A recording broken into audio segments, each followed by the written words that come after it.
أعوذ بالله من الشيطان الرجيم. بسم الله الرحمن الرحيم. والله أنزل من السماء ماء فأحيا به الأرض بعد موتها إن في ذلك لآية لقوم يسمعون. سورة النحل 65 نمبر آیات. د دې 65 نواخله د 77 پوری دلایل عقلیه او د الله د نعمتونو ذکر دی. د الله د نعمتونو ذکر کولو معنی دا ده چې د الله سره وفادار جوړ شي، ځکه په تاسو باندې ډېر احسانات شته او د الله په مقابل کې د بل چا ماور ځکه د هغوی احسانات په تاسو باندې په نسبت د الله د نعمتونو باندې هیڅ هم نشته. دغه شان د الله دغه نعمتونو کې داسې قدرتونه موجود دي چې هغه قدرتونه ډېر لوی دي، نو که تاسو په مخلوق کې د چا نه متاثر شئ خود دغه قدرتونو سره هیڅ برابرې دی نشي. لہذا څوک هم د الله تعالی په مقابل کې خپل خبر وړاندې کوي نه غرض کول پکار دي او ټول لوی ذات الله تعالی دی، دی حاصل شو. الله تعالی والله انزل من السماء ماء، الله تعالی نازلای د درب د اسمان نه ماء انبو شاګه د باران وي. فاحيا به الارض رجل دکی په دې سره زمکه بعد موتها ورسره د مرګ د هغینا زمکه چې کله وځي د په شان د مړی او چې کله شناشي نو د شوی د ژوندۍ شوی. ان فی ذلک یقینا بدیک چې د اسمان نو بره ورېدل او باغ سره زمکه شنه کېدل بدیکی لآیه خامخلوی نه خدا لقوم يسمعون، دس قوم د پاره چې اوري. کم قوم چې خبر اوري هغه د پاره بده کې د الله تعالی په قدرتونو باندې د الله تعالی په انعامات باندې یو لوی نه موجوده ده. يسمعون یو په دې وجه باندې چې باران په یو ټیم کې بهر ځای باندې نه وریږي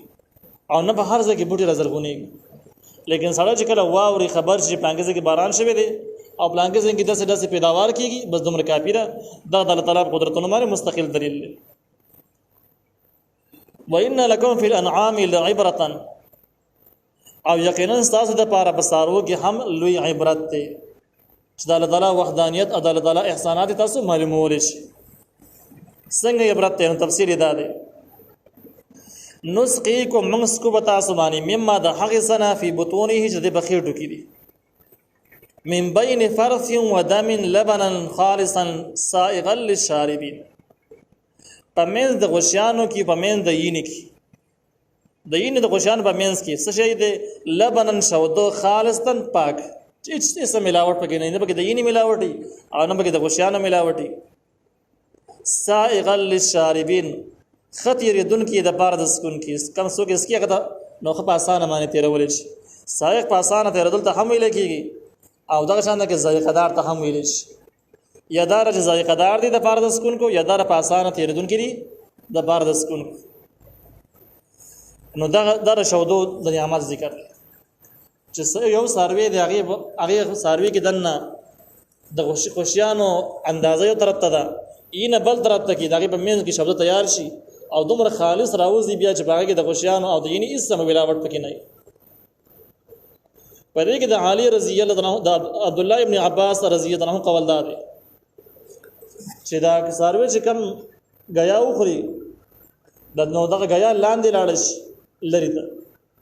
او ردی د پاسه چې کوم دینه شاوده جوړ شي شاوده د پاسه نه ییني بیا به دې کې د هر دغه د پاره د هر شیز د پاره ځان له نظام نو د توري په ذریعہ باندې د ارس بیل شي یو طرف ته لاړ شي شاوده بل ځکه غلانځي ته لاړ شي نور رګون ته لاړ شي. او رزنه علماء خیال دا دی چې کني د غوښه د غیان عام طور یینه جوړیږي په اول سر کې، نو چې کوم زیاتی سيزونه دغه لري ته لاړ شي او چې کوم بده کې اصلي قیمتي ماده د غیینی صورت اختیار کی دغه اینه بیا شودو تراوي. نو ځنه اینه برګونو کې لاړ شي او ځنه اینه شودو شکل اختیار کې غلانځ ته لاړ شي او غلانځ کې مستقله مشندري د ګدري هغه صفاکی او خالص بیا بار تراوي. ومن ثمرات النخيل او د میوه د کجورونه والاعناب د انګورونه تتخذون منه سكرا ورزقا حسنا، تاسو نسای د هغې نه سکرا نشور سيزونه یعنی شراب ورزقا حسنا او رزق دا د نعمتونو دریم قسم ذکر کیږي. مخکې د باران ذکر دا غینه بعد شودو ذکر او د ذکر کې د هغه نعمتونو ذکر د چې په هغه کې د انسان دستکاری له هم دخل شته انسان هنرمندۍ له پکې هم دخل موجود دی باران د اسمان نه راورید د چا پکې دخل نه شوده هم دغه خود به خود په ساروي کې الله تعالی جوړول د انسان کاریګری ته پکې ضرورت نه اوس هغه نعمتونه د چې کوم کې د انسان لرحم انسان دستکاری له پکې دخل شته او انسان د جایز خصیص جوړای نام جوړولې دي شي او داغه نه حرام ناجایز شی جوړای نام جوړولې دي شي انسان سره پکې اختیار دی د انساني دستکاری له پکې دخل دی نو الله تعالی یو من ثمرات النخيل او د میوه د کجورنا او الاعناب د انګورنا تتخذون تاسنه سي منه داغین سکرن شراب سکر نشور چې د ویل کېږي په معنا د شراب سر راځي او تاسو ته شراب هم جوړول شي ورزقا حسن اخر رزق دي هم جوړول شي د ذکر کې یو سوال دی هغه سوال دا د جداد نعمتونو بحث روان دی د الله تعالی لوی نعمتونو ذکر کیږي په نعمتونو کې دنه د شراب ذکر څنګه راغی شراب حرام دی خو نعمت دینه حرام څه د خصوص نعمت ویلې نشي د دې جواب یو هغه د چې کم تفسیر مال قرآن ذکر کړل دا مضبوط جواب دی هغه جواب دا دی چې د ذکر کې د انګورو چې کم فائدې دي هغه فائدو باست منځ کې دا مسله رااله چې انسان کله کله بخپل اختیار کې دی نه ناجایز شي هم جوړول شي او هغه شراب شو نو اوس د یو نعمت ته غلط شي جوړي غلط استعمال نعمت غلط استعمال د نعمت په غلط استعمالولو سره هغه د نعمت کېدو نه خبر ته وزینه انګور او کجوري د نعمت دی نو کله دې نه ته قسم شي نه جوړيږي ښه شي نه جوړيږي ته دا وچولې شي د وس کو شکل ته د کجوره د چوارو شکل ته اړول شي دغه شان تازه استعمالول شي انګوري تازه خوړل شي اگر وس کو شکل ته اړول شي ذخیره کول لپاره چې وس کې دي جوړيږي دا نعمتونه دي خو کته غلط استعمال دغه نه شراب باسي هم دي ستړي شي نو دې کې دا سوال را نه غي چې را د حرام سیس په ذکر شو د نعمت نه بلکې دې کې د پټي نقطې ته اشاره وا چې کوم سيزونو کې انسان الله تعالی اختیار ورکړي دي نو انسان هغه اختیار هغه امتحان بدلې ول چې غلط استعمال ول شي په خپل اختیار کې دنه او صحیح استعمال ول شي دویم جواب چې کوم دی عوام مفسرین نقل کړي دی هغه دا دی چې دا سورۃ مکی دی او مکی سورۃونو کې د شراب حرمت نه ډېر روسته حرام شوی دی بری طریقه باندې سوال حل شو دوه خبرې شولې دریم جواب چې کوم دی دا تفسیر قرطبی را نقل کړي دی او دغه شان تفسیر روح المانی هم راخسته دی هغه دا دی چې د سکر څنګه شراب ته ویل کېږي دغه شان دغه دا نبیز چې کوم د کجورو او د انګورو نه کم شربت جوړیږي هغه ته هم وي هغه شربت په قلاله من جوه کډر وشي دغه په خپل باندې شراب شکل اختیار کی او چې کله وخت نه شي نو هغه په خپل باندې مستقل شربت نو سکرن په معنا د شربت سره دی نو بیا دې چې تتخذون منه سکرا ورزقا حسنا تاسو نه زیر دین شربت او خرزق لیکن تفسیر مال القرآن وایي چې اولنې تفسیر بهتر دی هغه بهترواله باندې دلایل شته اولنې تفسیر دا دی چې انګور او کجوري تاسو د پاره لوی نعمت نو کله کله انسان غلط د اختیار استعمال کی او شراب ته جوړ کی او کله چې د صحیح استعمالي تنظیم خړلې شي داغه نه چواري او دغه شان دغه وس کی هم جوړول شي په دې دغه تفسیر د بهتروالی اشاره بده ذکر کړه چې وارث ان حسن نو خرزق نو خرزق دا د تازه وخري یي وچی او چې کوم خرزق نه نو هغه د کوم شراب شکر اختیار کی نو د سی وای چې دغه مکی صورت په بلټیم کې شراب حرام نه لیکن نقصان خو موجود عقل خو خراباو نشه په خپل مان یو مصیبت خو انسان کې پیدا کوي نو اگر چې حرام نه دي لیکن سکاران او رزق حسنان کې پټه اشاره موجود ده چې شراب خشه نه دي او تازه خوړل یي وچول د خشه د خرزق او شراب جوړول اگر جایز دي د مکی صورت مکی احوال لي خو ښه کار نه دي صحیح کار نه دي نو دا پټه اشارات نه معلومیږي دا چې اولنې تفسیر بهتر دی چې شراب حرام نه دي لیکن خشه نه دي او انسانانو سره اختیار ده چې شراب ته جوړای نو هم خپل اختیار کې جوړول شي او که تازه استعمالي یا وچای نو هم وچول شي ان فی ذلک یقینا پدې کې پدې نعمتونو کې لآیه خامخ نقد لقوم یعقلون د قوم د فارج عقل لري یعقلون ذکر کې چې پدې کې انسان دستکاري لره دخل لري هر سړی کجوري وچولې نشي او هغه استعمال کې راوست ذخیره کولای نشي خرابېږي دي دغه ځل هر سړی د کورونه وس کې جوړولې نشي دا غینه شربتونه جوړولې نشي دغه عقل لره او تجربه لره دخل شته نو یاقیلین وایي چې کم کسان په دې باندې پوهیږي عقل من خلک تجربه یې چا نه زده کړی نو هغه د پاره په دې کې لوی نخي موجود چې کم خلک به سره بده پوهیږي نه هغه خو دې سبق نشه اخیستره هغه د پاره خو هیڅ نشو واوحى ربك الى النحل او حکم کړی دی رب ستا الى النحر مچوت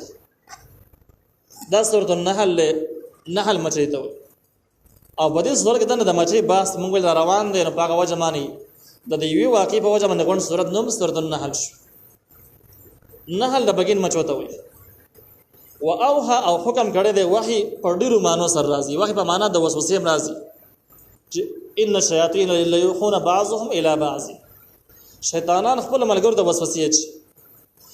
وحي چې کوم د آسماني حکم ته ملي کېږي په ذریعہ د فرشتي چې کله پیغمبر ته نازل شي لیکن هغه معنا د ذکر کې نشته او دریم دا د وحي په دې معنا سره هم راځي چې الله تعالی په چا پړل کې واچ چې ذکر وکړي نو مده ذکر کې دا وحي په معنا د دقیق معنی سره دا چې واوحى ربک او بزله کې اچول ربستا الى النحل مچوت مچو بزله کې اچول دا خبره ان اتخذي من الجبال چې تاسو ونی سي بغرونو کې بيوتن کورونه یعنی غرونو کې بار کورونه جوړ کو ځنا ومن الشجر او په ونو کې چت په ونو کې هم ومما او په هغه څه کې یعيشون چې داخله کې آبادی د خلکو په کورونو کې هم کورونه جوړ خلکو په کورونو کې موسیدې شي په ونو کې هم شي او بار په غرونو کې هم شي د دې وجه چې کوم شی دی جوړای هغه قیمتي دی او صفا دی چې کله د جوړ ذکر کې نو د ګندګۍ شکار کیږي او چې څومره بوجل ذکر کې د پاکیزه ماحول کې پاکي نو دې ذکر کې د مچو ته د مستقیل حکم ذکر راغی تفسیر باندې قرآن وجه د انسان نورسته په مخلوقاتو کې عقل منسز تجربه کار سز او د شرافت والا سز د مچای ده د عام حیوانات په نسبت چې واخلي او د ډېر وجوهات بیا تفسیر باندې قرآن نقل کړی دي تفسیر روح المانی په حواله سره نور مستند کتابونو په حواله سره نقل کړی دي چې د مچۍ دومره اهمیت خصوصیت د انسان نورس او د شرافت حاصل دی په دنیا کې دا به کوم اعتبار سره وای وجه دا ده چې مچۍ چې کوم منظم ژوند تیری کوم خسته نظام دی ردی او په کومه طریقه باندې د دوی د ژوند وسول دي هغه هو د انساني نظام غوښته کیږي څنګه اسلامي او انساني سیاست او حکمرانی یو اهم ترين سیز دی اندغه چاند مچو حکمرانی هم په شان انسانانو باندې بیا باندې په قرآن ذکر کړی دی چې د مچو ژوند دسي دی اول سره دا چې کورونه جوړی نه بلوړو زګینو باندې جوړی او دا د الله تعالی د پړه کې چول نو بجورو زګینو کې بکاندو کې بمردارو کې د مچو کورونه په تاسو بجون کې ونی نه زګه دغه پیزا ماحول صفا نه نو ته کې دا نه پاتې کیږي دویم د دې چې کوم ځای کې ژوند تیری نو ژوند تیرول د فرض به نظام د دې مشر هغه د ملکه وي حکمران مچي دغه بقات کې د نورو مچو نه غټي او رنگ کې هم د دې خپې سری او د سیدګه غوندې خيسته غوندې کی در دې حکمرانی کې د نظام د ټول مچي تقسیم کړي په مختلفو ډیوټیانو باندې لګولي نو ماره قرآن وایي چې په دې کې ځینې دربان هغه چاته ویل کېږي چې دروازه کې پیرا کی نو ځینې مچي صرف په دروازه کې ناشتي به کم کور چې د مخ د ناشتي او پیرا کی چې کله د مچو په خوا باندې ورشي دغه چکندینو خوځره زر دغه خوځره وزري وਹੀ در دې خبر اشاره ده چې دغه پیری ته ولاړ دي او که نور نزدیکي به د باندې حمله کوي دغه ډیوټیان دا چې کوم ضروري شي دې تر نزدیکيږي نو هغه دغه مخنیوي کوي کله بل ځګین نه ناشنا مچي راشي او دې مچو کې ځان وردنه باسي چې بګین نه واسي نو دا مچي ټیک پیژني اگر انسي وځي دغه شان ته کې دغه ډیوټي ده چې کومه مچي په ګنده ځګین کې ناست یو د څنګه راشي د بګین ته ځان نزدیکول غواړي او د څوکیدارانو په خوا باندې راشي دوی اندازه ولګي چې دغه پس خازه کې ناست د بوینه اندازه ولګي نو پوري گرفتار کی او دا ویسي د ملکی خوا لکه چې حکمران مچي دغه ده او حکمران مچي مقصد دغه د وجل حکم صادر کې مړش دا هم مارک القرآن ذکر کړی دي دویم قسم مچي به کې دا د جګه صرف موم راوړي او دغه چکې ته جوړي موم یو سپین غونډه کې پښند به د بوټو کې به د ونه باندې هم کیږي زیات په غنو باندې دغه پښم راوړي دغه نه موم جوړي او بس تیار زګینه جوړای چې د بګین د پاره زګینه تیارای دغه ډیوټي صرف ځنی بګی داسې دي چې کومه مچې تنکي د انډو ناراوزي وړي دغه تربيت کوي او شپه ورځ دغه بچونه تاویږي دغه تربيت کوي چې دا بد اخلاق نشي ناقابل نه اهل پات نشي دغه تربيت پس مستقلی لګیدلی دغه ډیوټي کوي ځنی مچې چې کم دینو هغه په دې باندې مامور چې د بزي او دغه شان د کې میوه ګلونه دغه نه برس کی راوړي وي او دغه مچ دغه چې کله تیر کی دارس نو بیا برازي او چې کم کور دې د پاره تیار شوی دی به دغه موم کې کم کور تیار شوی دی هغه کې به دا بیرته راولي او بیا بس هغه بس خله بند کی څه زمانه تیر شي دغه خود به خود بکین جوړ شي بیا به دې کې بحث دی د قرآن دونه ذکر کړل چې یخرج من بطونها دغه رس بیا د خېټو نه راوځي د خېټو نه جو شي راوځي د دوه طریقو راوځي دا چې ولټي کی بیرته راولي خله باندې راولي او دویم درجه عظیمه کی د تسمات په طریقه باندې ولي نو بده کې بیا بحث دی چې مچې داسې څنګه راولي نو بده کې مختلف اقوال موجود دي د علماو تحقیق پکشته دي لیکن څوک را پته نه ځنه درسي د خله باندې بیرته راولي د ولټي په شکل کې او کنه او عظیمه کی د تسمات په شکل کې ولي په کومه طریقه باندې ولي ارسطالیس یو لوی عالم تر شوی دی یو لوی حاکم هغه به د باندې تجربه کولم د مچې راونی والی په یو غټ شیشې کور کې باندې کړي او خیال دار چې د نږدې نه وساري د راز معلوم کړي چې په خله باندې راولي کني راولي نو چې کله دای باندې کړل مچو د سیګار وکړي چې اول سر کې په ټوله شیشه باندې موم خور کو شیشه بند کړه او تر څو پر چې شیشه بند کړي نو پرده جوړ کړي نو هغه پورې د بګین اثار نه سرګندول هغه کوم ګورونه چيري هغه نه راوښت بس ارسطالیس وایي چې ماته څه پته ونه لګي چې په کوم طرف راوي لیکن دې کې د عالی رضی الله عنه جو قول شته هغه وایي دنیا ډېر کمزور شي دی باریک شي دی اس حیثیت یې وایي نشته په دنیا کې قیمتي شي چې کوم دی خلک چې استعمالي غدري خمو کپڑا ده او ریخم در چنجي الټای دي چنجي برتراولي کوم لاړ چراولي دا ریخم جوړيږي او کوم چې خوږ سیس دی قیمتي سیس دی هغه وایي د مچي پوزدره د مچي هغه سیس دی چې کوم دا د سماعت په طریقه باندې ویلي د علی رضی الله عنه دا قول له معلومیږي دا چې دا په د سماعت طریقه باندې ویلي دا یو تحقیقات دي شرعي احکام سره خاص تعلق نشته خو یو علمي تحقیق نو په دې طریقه باندې اول سر کې د بګین جوړولو لپاره د رهایش او د کور حکم ورته وشو الله تعالی د مزرعه کې واچول چې بغرونو کې جوړ کړي په ونو کې جوړ کړي دغه شان د کې پابادو کې جوړ کړي ثم کلی بیا خوري من کل الثمرات هر قسم میوه چې کوم میوه تاسو ته نږدې او تاسو ته رسایي کیږي خوري فصلو کی او بیا زي سبول ربک پلار در خپل معنی ذللن پاسانه سره ذلول جمع د ذلول او ذلول مضبوطی تابعداري ته ویل کیږي نګوي چې د پر لار باندې چې د میلیونونو لري لاړ شي د مچ په ګورونو پس لاړ شي په میوه پس لاړ شي او دومره په لوی فاصله باندې دومره وړو کې سیز هغه به هوا کې برتر روانه ټیک خپل ځای ځان راځي خطا کیږي نه او د خپل لار باندې داسې صحیح راځي چې ته به چې بالکل د لار تابع د لار په خپل باندې راوړي خپل ځای ته راځي دا یو قسم لمبالغه شوله په نه خطا کېدل کی نو زول په معنا د اسانه سره د چې په اسانه سره د خپل ځانو زګین ته ځانو نه راسي ماره په قرآن ذکر کړی د چې ممکن د چې پر هوا کې بده خلا کې داسې نشانات الله تعالی ته موجود کړي چې د انسان عقل د حواسونو ورخوي او دا غیر د لار معلومول شي په خلا کې بره معلومول شي ذکر زمکه لاري کوي وږي پاره کې خطا کېدې شي لیکن د خلا ولا بره چې لاري چې کم دي هغه نه خطا کیږي جواهر لیکلي دي چې اصل کې مچ چې راځي د خطي استوا په اعتبار سره راځي کله چې د خپل ځګین نوال وځي کوم ځګین ته لاړ شي الته کې راکوز شي دا راکوزیدلو مقدار چې کوم دی د اندازه کې چې څومره هوا نه خطر راکوز شو څومره پیزا کې راکوز شو هغه پیزا ته بیرته وخیږي چې هغه پیزا ته وخیږي نو به خطي مستقیم په لار باندې خطي استوا په لار باندې روان شي سیده روان شي او دا یو علم د خطونو سره تعلق لري چې په دې باندې مچي پويږي عوام مخلوق د دې احساس کولای نشي نو په دغه لار باندې د خپل ځګین ته ځان ورسي شکل ورسیږي یخرج بیا راوځي من بطون هر د خېټونه شراب نسکلو سیز د شست راوځي نسکلو هغه نسکلو والا سیز دی چې بګین دی بګین ته نسکلو والا سیز وای حالانکه بګین اگر چې دا مایا سیز دی لیکن دومره مایا نه سکلی مشکل لیکن کله چې دا استعمال نه په استعمال د زیات استعمال زیات سکلو په ذریعہ باندې خلک بوګي میکس کوي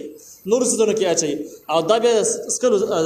شربت ذریعہ ته اړای د شربت شکل اختیار کې نو غینه بعد سکلو شکل اختیار کوي نو چونکه د علاج طریقې زیات بسکلو سره کیږي نو په دې وجه باندې ته شراب وایي